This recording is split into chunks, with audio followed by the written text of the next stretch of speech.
শব্দে হামজায় থাকিলে তার আলিফ টানিয়া পড়িতে হয়। ইহাকে মধ্যে মুত্তাসিল বলে। হ্যাঁ, চার আলিফ মদ কত প্রকার? আমি চার আলিফ মদ তিন প্রকার। পাঁচ প্রকার। মধ্যে লাজিম, আম, আম, মধ্যে লাজিম হারফি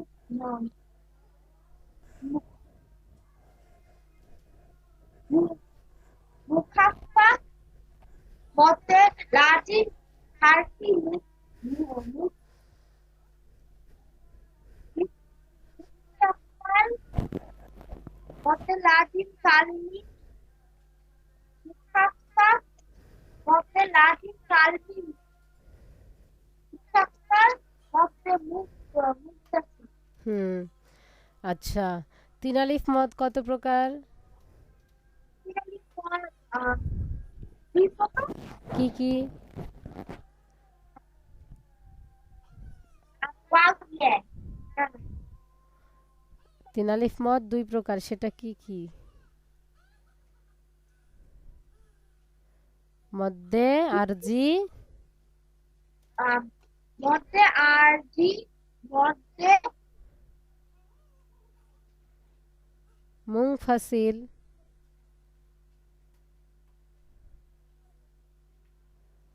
মধ্যে আরজি আর মধ্যে মুংফাসিল। হ্যাঁ, বলেন তো মধ্যে মুনফাসিল কাকে বলে?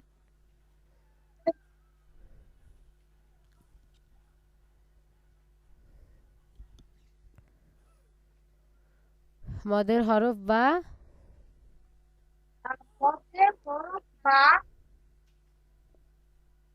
আহ, মধ্যে হরফ বা, মধ্যে হরফের বামে হরফে, আম, বামের হরফ, বামের হরফ এ ওয়াক্ফ হইলে তিন আলিফ টানিয়া পড়িতে হয়। ইহাকে মুনফাসিল বলেছিলেন। জি। আর আপনি মধ্যে আরজি বলছেন, এই জন্য আমি চুপ করে শুনছি।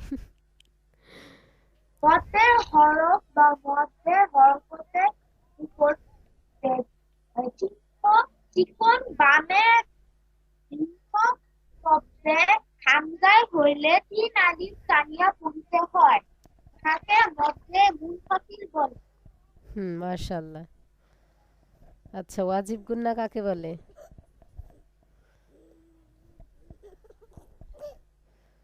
ওয়াজিব গুন্না।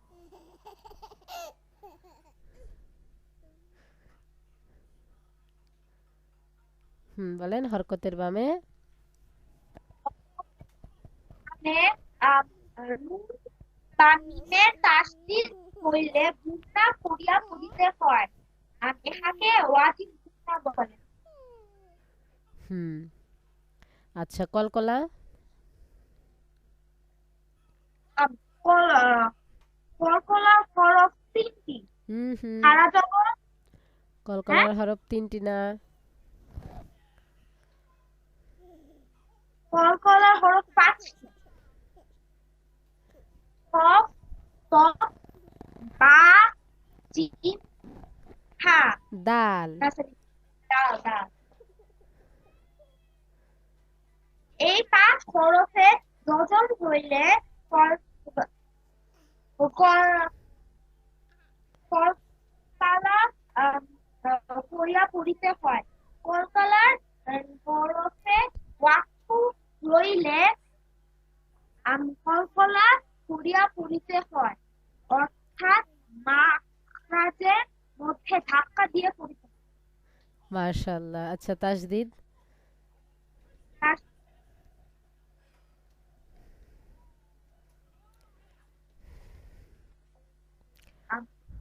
তাসদিদ, জি।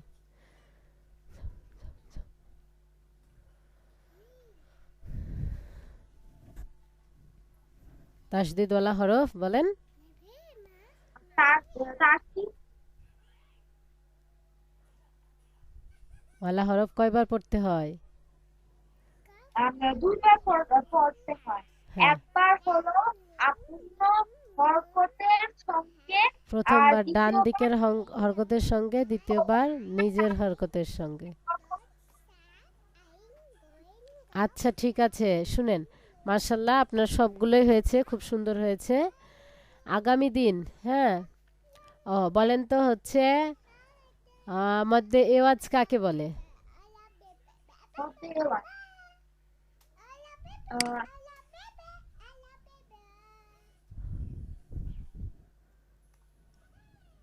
মধ্যে এওয়াজ হুম।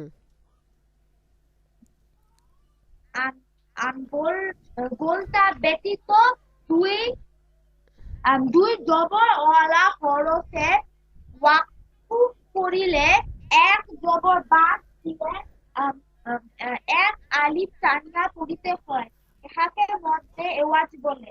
আচ্ছা মার্শাল্লাহ। মদ্দেলিন?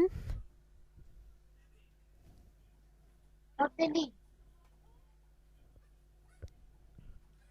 লিনের হরফের বামে হরফে ওয়াকফ হইলে এক আলিফ টানিয়া পড়িতে হয়, ইহাকে মধ্যে লিন বলে।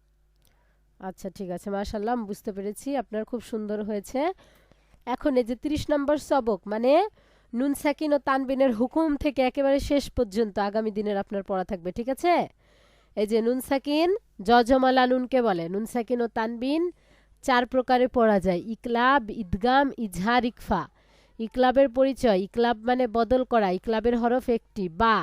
নুন সাকিন বা তানবিনের বামে বা আসিলে নুন সাকিন বা তানবিনকে মিম দ্বারা পরিবর্তন করিয়া গুন্নার সহিত নাকের ভিতরে লুকাইয়া পড়িতে হয়, ইহাকে ইকলাব বলে। উদাহরণ সহ পড়বেন।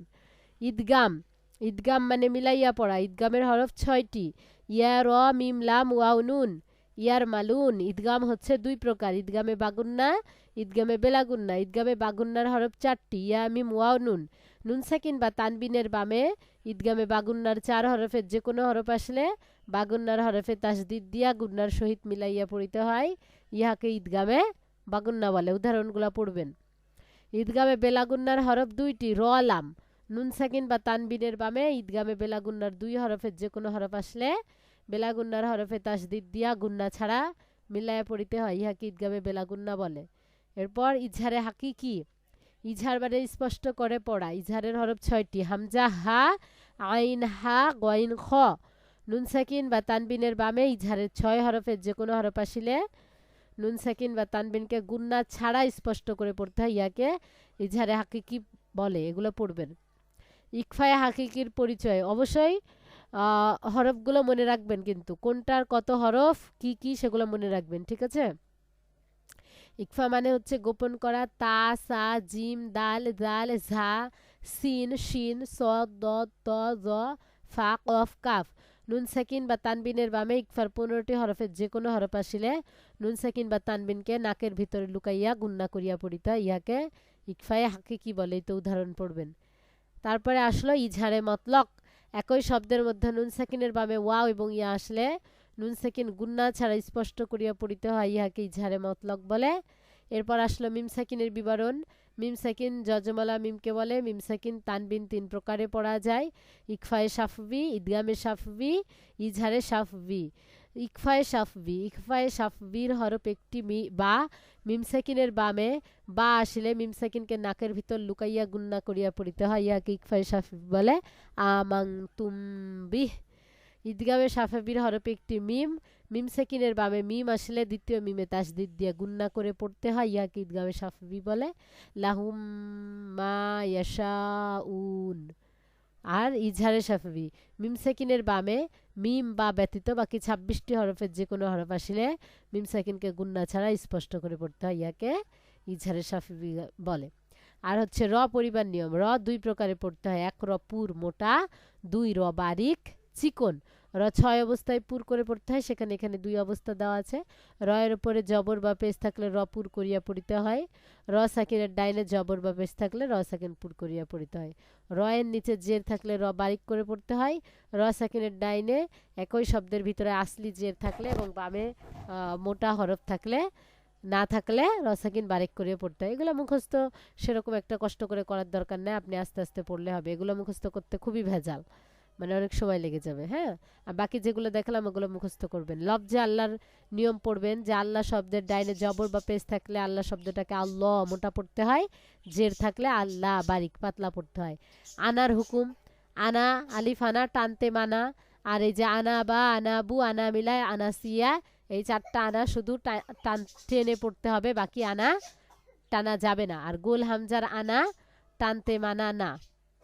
আলিফে জায়দা, আলিফে জায়দা অর্থাৎ হচ্ছে অতিরিক্ত আলিফ যা লেখার মধ্যে আসে কিন্তু পড়া যায় না। এই যে কোন কোন কোরআন শরীফে এরকম একটা ফোঁটা দিয়ে চিহ্ন দেওয়া আছে, যে আলিফের উপরে এরকম একটা ফোঁটা দেওয়া থাকবে বুঝতে হবে এটা অতিরিক্ত আলিফ, এটা লেখার মধ্যে এসেছে, এটাকে ধরে পড়তে হবে না, বুঝছেন?